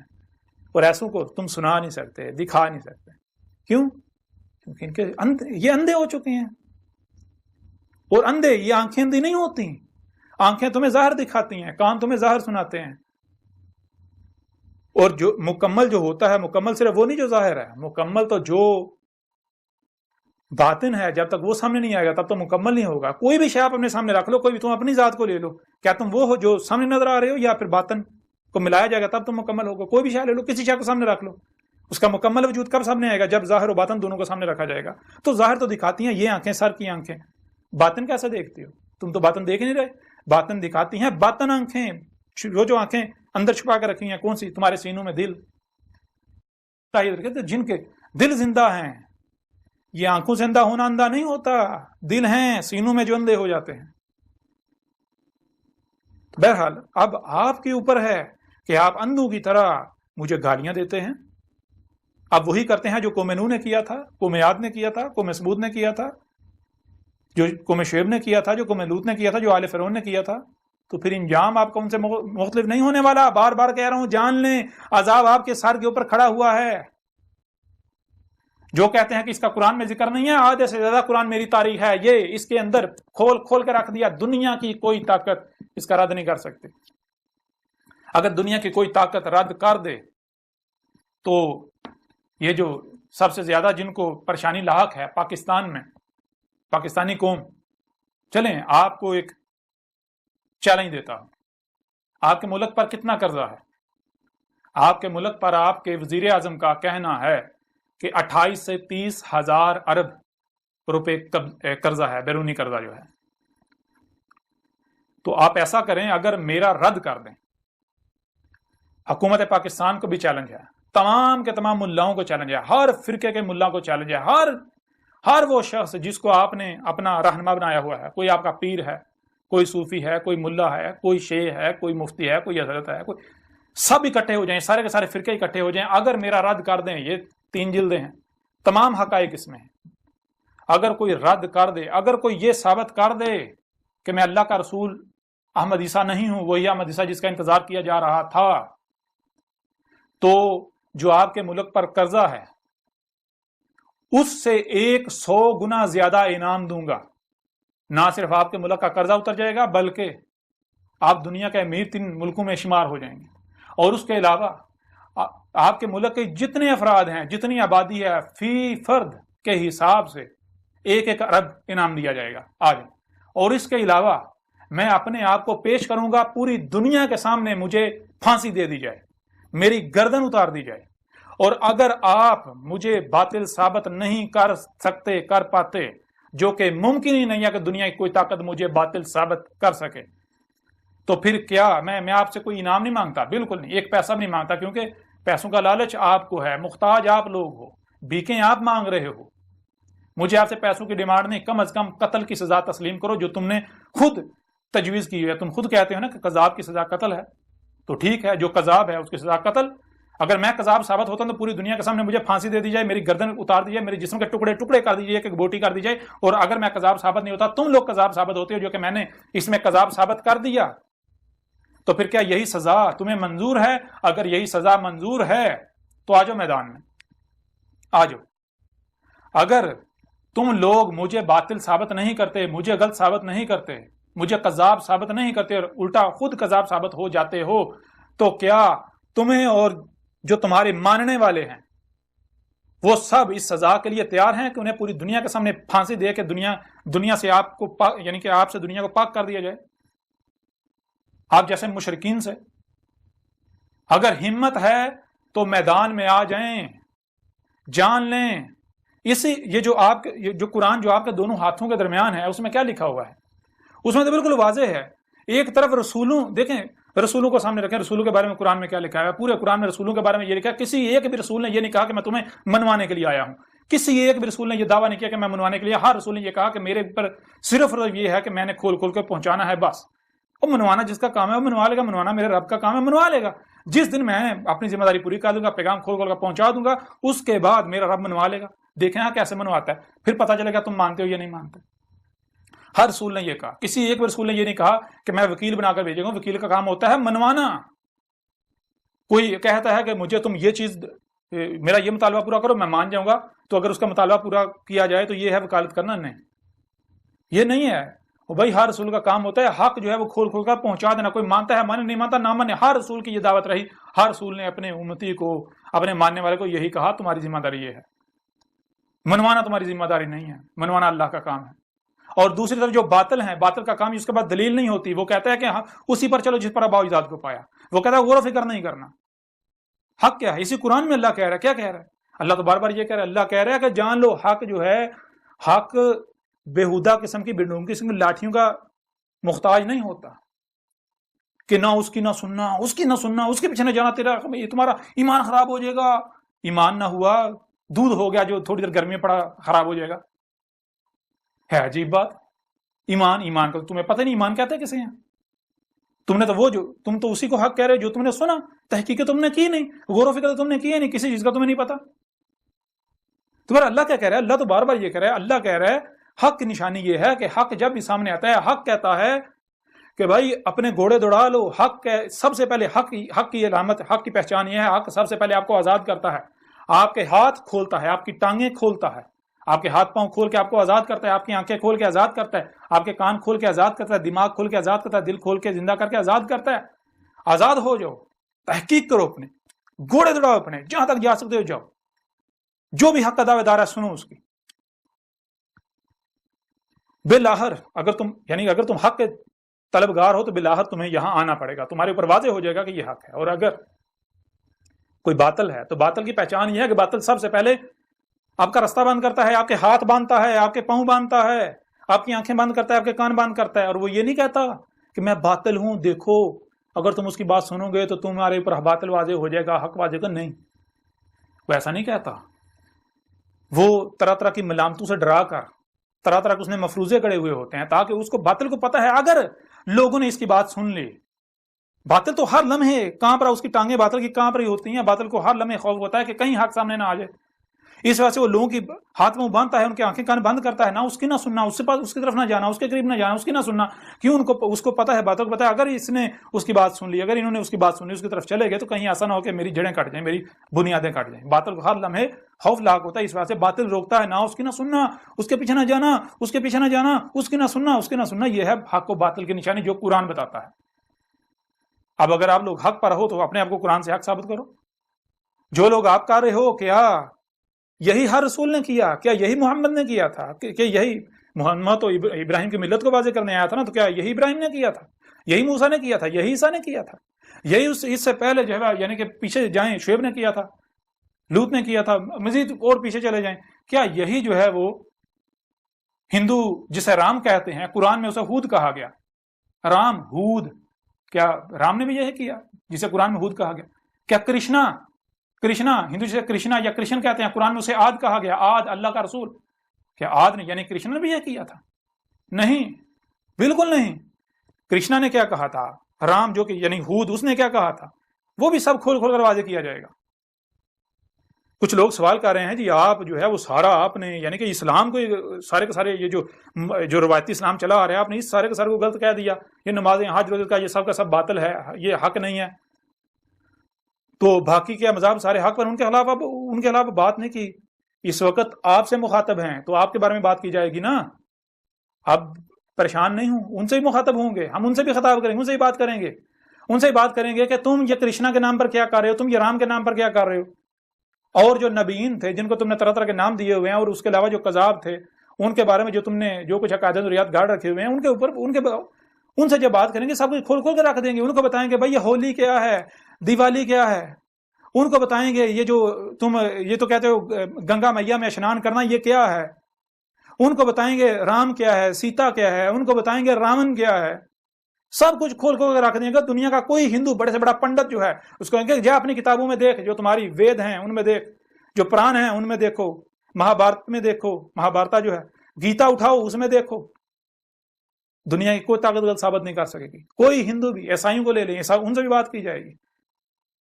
جو کچھ عیسائی کر رہے ہیں عیسیٰ سے منسوب کر کے، عیسیٰ نے تو یہ کہا ہی نہیں تھا عیسیٰ ابن مریم نے، سوال پیدا نہیں ہوتا. جو کہ یہودی کر رہے ہیں، جیوز جو ہیں موسیٰ سے منسوب کر کے، اس کے علاوہ جو بدھ مت کر رہے ہیں، ہر ایک کے بارے میں سب کچھ کھول کھول کے واضح رکھا کیا جائے گا. آپ پریشان نہیں ہوں، آپ بالکل پریشان ہیں. اور جو سائنس کے متوالے ہیں، آپ اگر حق جاننا چاہتے ہیں تو یہ اسے ایک بار پڑھیں. اگر آپ واقعتاً حق کے طلبگار ہیں تو یہ موقع دوبارہ نہیں آئے گا. اسے ایک بار پڑھیں، آپ کے اوپر سب حقائق کھل کر واضح ہو جائیں گے. کائنات کے انگ انگ کے راز ہیں اس میں، کائنات کے انگ انگ کے راز اس میں. آپ کے اپنے بارے میں جو ہے وہ انتہائی باریک راز، ایسے راز جن تک آج سائنس میں نہیں پہنچی. اور اگر کوئی سائنسدان ہے بڑے سے بڑا، وہ بھی کسی ایک بات کا رد نہیں کر سکتا، کسی ایک بات کا بھی. کہاں کہاں پر سائنس غلط ہے سب کھول کھول کے رکھ دیا. بڑے سے بڑے سائنسدان بھی آج وہ مجبور ہو جائیں گے یہ کہنے پر کہ یہ جس نے لکھی ہے یہ کسی انسان کا کام نہیں ہے، یہ اسی کا کلام ہے جس کا یہ وجود ہے، جس کی یہ کائنات ہے، جس کا یہ وجود ہے، یہ اس کا کلام ہے. تو اگر آپ حق پر ہیں تو پریشانی کس بات کی، ڈر کس بات کا، خوف کس بات کا؟ آئیں میرا رد کریں، مجھے غلط ثابت کریں. اگر غلط ثابت کر دیں تو جو انعام رکھا ہے وہ آپ کو دیا جائے گا. آپ کا جو ملک کا قرضہ ہے اس کا 1000 گنا آپ کو انعام آپ کی حکومت کو دیا جائے گا، ریاست کو. اگر پاکستانی ریاست مجھے غلط ثابت کر دے، مجھے باطل ثابت کر دے، مجھے کذاب ثابت کر دے، تمام ملاؤں جن کو اکٹھا کرنا سب کو اکٹھا کر دے، اگر مجھے کذاب میری الکتاب رد کر دے، تو پاکستانی ریاست کے اوپر جتنا قرضہ ہے اس کا 1 کروڑ گنا انعام دیا جائے گا پاکستانی ریاست کو.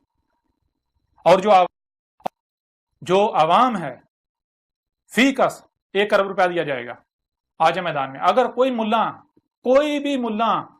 کوئی بھی مجھے کذاب ثابت کر دے، افواہوں سے نہیں، منہ سے نہیں، یہ جو منہ سے پھونک نکالتے ہیں اس کا کوئی فائدہ نہیں. دلائل سے میں منوانے نہیں آیا، مانو گے، ہر کوئی مانے گا. لیکن اسی طرح جیسے فرعون مانا تھا، آل فرعون مانے تھے، جیسے قوم نوح مانی تھی، قوم عاد مانی تھی، قوم سمود مانی تھی، قوم شعیب مانی تھی. تمہاری ساری تاریخ تو اسی قرآن میں موجود ہے. جو کچھ تم کر رہے ہو سب کچھ، ہر چیز سامنے آ جائے گی. تو اگر کوئی بھی ملا کسی فرقے کا مجھے کذاب ثابت کر دے، اس کتاب کا رد کر دے، مجھے کذاب ثابت کر دے، وہ ثابت کر دے کہ میں اللہ کا رسول احمد عیسیٰ نہیں ہوں جس کا انتظار کیا جا رہا تھا، جس کا قرآن میں کہا گیا، جس کی بشارت محمد نے دی تھی، تو پھر جو انعام حکومت پاکستان، ریاست پاکستان کو دیا جائے گا، وہی انعام اس ملا کو اور جو اس کے فالورز ہیں ان کو فیکا سے 1 ارب دیا جائے گا. تو اگر کسی میں ہمت ہے تو وہ میدان میں آئے. گالیاں اگر آپ دیتے ہیں تو جان لیں نہ تو آپ میرا کچھ بگاڑ سکتے ہیں، نہ ہی آپ کا کچھ فائدہ ہونے والا ہے. ہر لحاظ سے آپ کا اپنا نقصان ہے. جو میرے ساتھ دشمنی کرے گا وہ نہیں بچے گا. یہ کوئی دھمکی نہیں دی جا رہی، یہ حقیقت ہے. یہ کھول کھول کر متنبہ کیا جا رہا ہے. عقل کے اندھو، اگر تم لوگ حق پر ہو اپنے ملاؤں کو سامنے لاؤ، انہیں کہو بھائی اسے باطل غلط ثابت کرو اسے غلط. آ جاؤ میدان میں. اگر نہیں تو پھر یہ چھوڑ دو، مارے جاؤ گے. یہ میں نہیں کہہ رہا، یہ تمہارا رب کہہ رہا ہے. یہ تمہارے ساتھ کوئی انسان کلام نہیں کر رہا، یہ تمہارا رب اللہ کلام کر رہا ہے، جسے ہندو ایشور کہتے ہیں. یہ فطرت ہوا، یہ جو وجود ہے میں اس کی زبان ہوں. جیسے تمہارے وجود میں یہ زبان ہوتی ہے، میں اللہ، یہ جو فطرت ہے، نیچر، یہ وجود، میں اس کی زبان ہوں. وہ عقل کے اندر میرے ساتھ دشمنی، اس کا مطلب کیا ہے؟ تم اس وجود کے ساتھ دشمنی جو ہر طرف وہی نظر آ رہا ہے، اس کے ساتھ دشمنی کر رہے ہو. اس کے ساتھ دشمنی کر کے کہاں جاؤ گے؟ کدھر بھاگو گے؟ تم جو منصوبہ بندیاں کرو گے وہ تمہاری منصوبہ بندیاں نہیں ہیں. اگر تم میرے خلاف کوئی منصوبہ بندیاں کرتے ہو تو اللہ کی قسم وہ میرے خلاف، وہ تمہاری منصوبہ بندیاں نہیں ہیں. تم میرے رب اللہ کی منصوبہ بندیاں کا شکار ہو، اور تم اللہ کی منصوبہ بندی کا شکار ہو چکے ہو. مارے جاؤ گے، نہیں بچو گے. جب انجام تمہارے سامنے آئے گا پھر فرعون کی طرح پچھتاؤ گے. اس وقت پچھتاوے کا کوئی فائدہ نہیں ہوگا. اگر حق پر ہو تو آؤ، اپنے آپ کو حق پر ثابت کرو. آج تک تمہارا پالا کذابوں سے پڑتا رہا، اس وجہ سے تمہارے جو ہیں وہ تم بہت پھولے نہیں سما رہے. آج یہ کذاب نہیں ہے، یہ کذاب نہیں ہے، یہ اللہ کا رسول ہے. یہ اللہ تم سے کلام کر رہا ہے اس بشر کے ذریعے.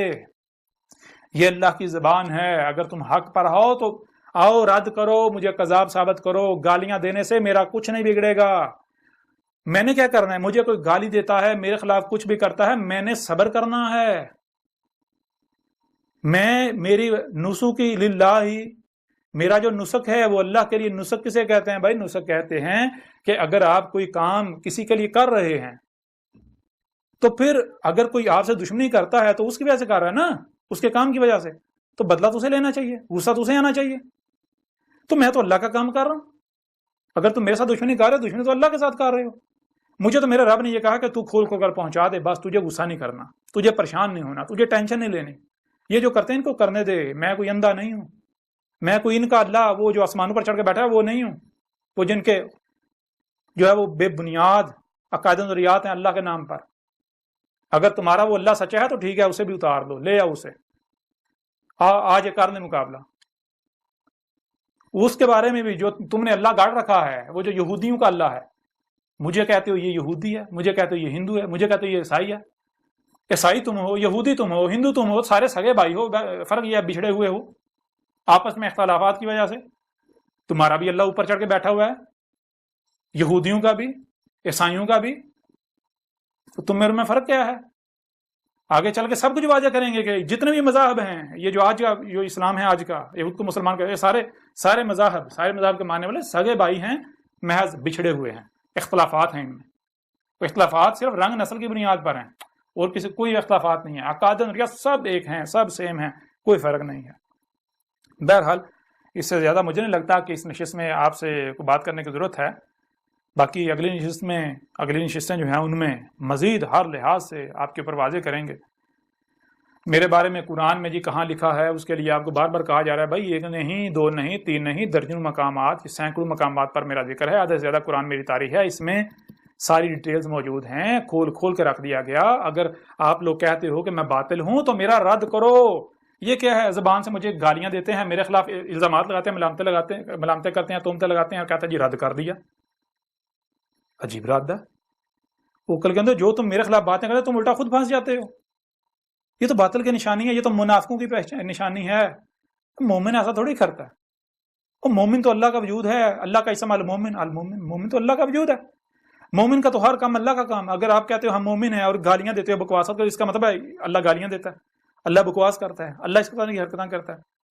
تو اپنے اعمال تو دیکھو. پھر تم کہتے ہو کہ ہمارا رسول محمد ہے، تو اللہ اس قرآن میں کیا کہہ رہا ہے؟ اللہ تو قرآن میں کہہ رہا ہے کہ رسول میں تمہارے لیے اسوۃ حسنہ ہے. تم کو کیا کرنا ہے؟ تم کو رسول میں، جو تمہارا رسول ہے اس میں اسوۃ حسنہ اخذ کرنا ہے. اسوۃ حسنہ کا مطلب کیا ہے بھائی؟ جسے تم رسول کہہ رہے ہو، جو اللہ کا رسول ہے، اس نے کیا کیا، کیسے کیا. یعنی وہ پیدا ہوا تمہاری طرح، اس کے بعد وہ پلا بڑا تمہاری طرح، وہ اس کے بعد حق اس نے پہچانا. کیسے پہچانا؟ جیسے اس نے پہچانا اسی طرح تم نے پہچاننا ہے. جیسے اس نے ہدایت پائی اس طرح، جیسے جو اس نے کیا ویسے وہی تم نے کرنا. جیسے ہر عمل اس طرح کرنا جیسے اس نے کیا. اگر کسی کے ساتھ بات ہوئی تو جیسے اس نے کی ویسے تم نے کرنا ہے. اگر آپ یہ کہتے ہو کہ محمد ہمارا رسول ہے اور پھر آپ کا کردار دیکھا جائے تو اس کا مطلب تو پھر یہ ہوا کہ اگر تم لوگ گالیاں دے رہے ہو تو تم تو کہہ رہے ہو محمد ہمارا رسول ہے، تو تمہارے لیے محمد بھی تو اس کا مطلب محمد نے بھی گالیاں دی تھیں. محمد بھی اس طرح گالیاں دیتا تھا کہ محمد نے بھی یہ سب کیا؟ نہیں، نہ تو محمد ایسا تھا، نہ محمد نے ایسا کیا. تم لوگ الٹا محمد کو پوری دنیا میں بدنام کر رہے ہو.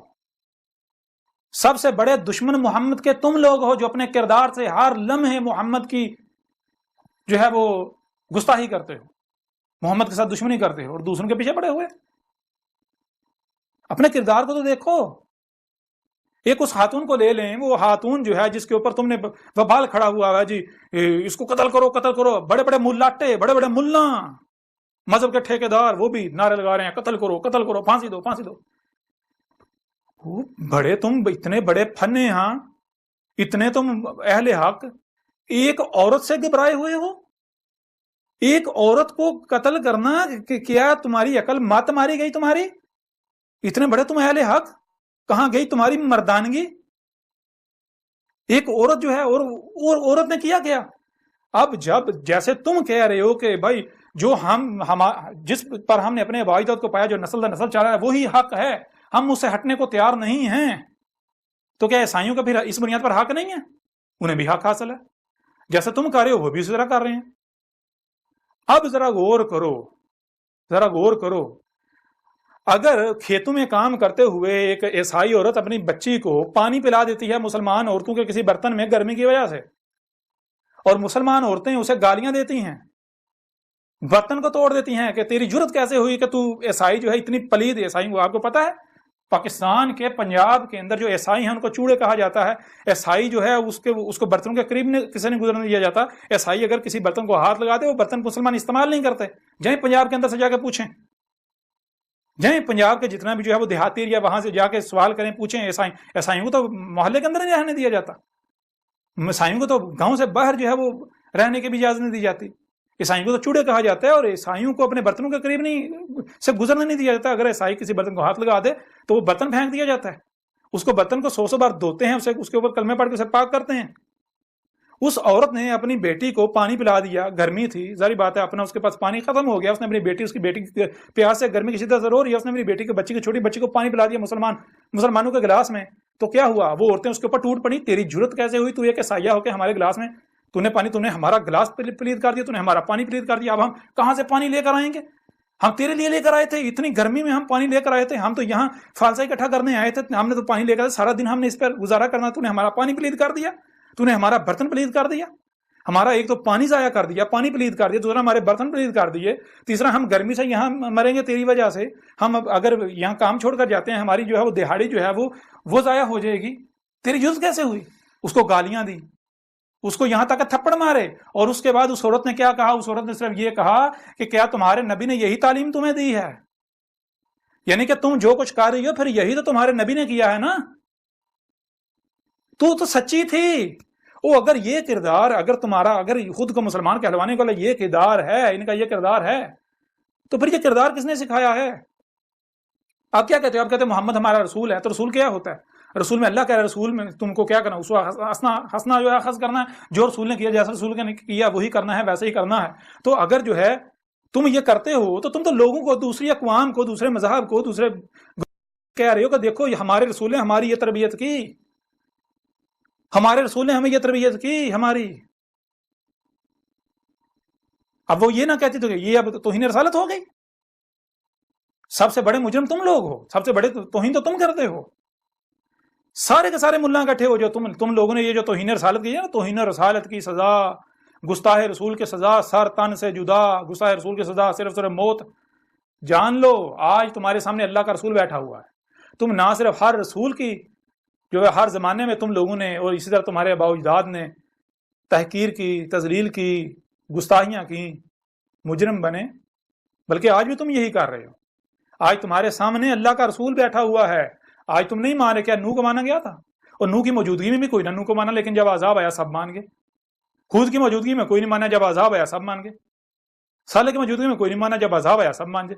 یعنی جب تک زبان سے دعوت دی جاتی رہی کوئی نہیں مانا، نہیں ہم اپنے آباء و اجداد کے پیچھے چلیں گے، آباء و اجداد کے پیچھے چلیں گے، آباء و اجداد کے پیچھے چلیں گے، ہم اس سے نہیں ہٹیں گے، یہ اکیلا سچا۔ اور جب ڈنڈا چلا، ڈنڈا حرکت میں آیا، ہاتھ حرکت میں آیا، جب تک زبان کام کرتی ہے، زبان اپنا کام کرتی ہے، نہیں کوئی نہیں مانتا، بہت کم ہے جو تھوڑے ہیں جو مانتے ہیں، لیکن جب ڈنڈا حرکت میں آتا سارے مان جاتے ہیں۔ تو تم ڈنڈے سے سمجھنے والی قوم ہو، مانو گے، تم سارے مانو گے کہ مانے کو سب سے بڑے گستاخ رسول تم ہو۔ آج جو کچھ تم کر رہے ہو، تم نہ صرف محمد کے گستاخ ہو، تم ہر رسول کے گستاخ ہو۔ آج اللہ نے اپنا رسول بھیج دیا، تم اس کے گستاخ ہو، اور تمہاری سزا اللہ نے کیوں تجویز کرنی؟ تم نے خود تجویز کی ہوئی ہے، تم خود یہ سزا تجویز کر کے بیٹھے ہوئے ہو کہ گستاخ رسول کی سزا سرطان سے جدا، گستاخ رسول کی سزا موت ہے، صرف موت ہے، تو یہی سزا تمہیں دی جائے گی، پریشان کیوں ہوتے ہو؟ تم نے خود تجویز کی ہے، تو جو گستاخ رسول ہوگا اس کو یہ سزا دی جائے گی، ملے گی، کون دے گا؟ اللہ دے گا۔ دیکھنا پریشانی والی تو بات ہی کوئی نہیں۔ یہ جو تم کہہ رہے ہو کہ اللہ تیرے اوپر عذاب لائے، اللہ تجھے یہ کرے، اللہ تجھے غرق کرے، یہ کرے وہ کرے، کیوں کہہ رہے ہو؟ اگر میں یہ جو میں دعوت دے رہا ہوں، اگر میں یہ دعوت نہ دیتا تو کیا پھر بھی تم یہ کہتے؟ نہیں کہتے۔ کیوں کہہ رہے؟ تم کہہ رہے ہو یہ کذاب ہے، تم یہ گالیاں مجھے نہیں، کذاب کو دے رہے ہو، یہ الزامات، یہ سارا کچھ کذاب۔ تو ظاہر بات ہے پھر یہ ان گالیوں کا، ان فتووں کا، ان الزامات کا حقدار کون ہے؟ کذاب ہے نا۔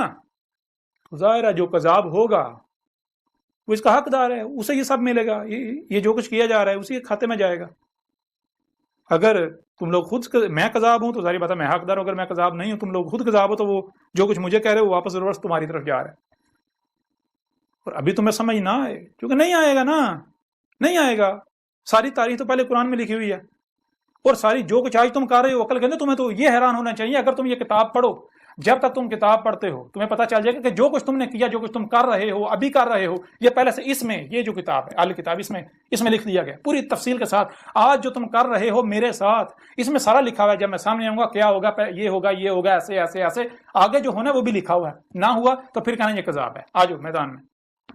بہرحال مزید اب اگلی نشست میں بات کریں گے، اب تک کے لیے اتنا ہی کافی ہے۔ اگر آپ حق کے طلبگار ہیں تو ٹھنڈے دماغ سے سوچئے، اگر آپ میری بات سنیں گے، اگر اس دعوت کو سنیں گے سمجھیں گے تو میرا کوئی فائدہ نہیں ہے، میرا کوئی نقصان نہیں، میں نے آپ سے کوئی اجرت نہیں طلب کی، میں آپ سے کوئی چندے نہیں مانگ رہا۔